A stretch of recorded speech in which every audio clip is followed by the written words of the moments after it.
Aga kang dumating. Dahil wala naman ako pupuntahan. Yung lolo ko, happy siya sa mga pasalubong ko, guys. So marami siyang pasalubong. Na-miss niya ako.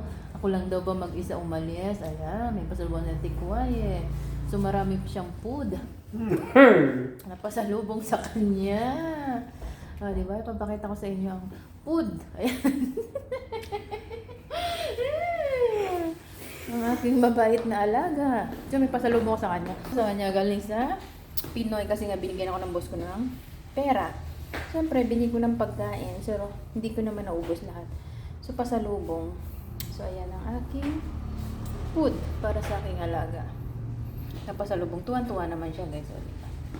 Kaya na ang lolo ko happy sa pagkain. O, diba? Ay.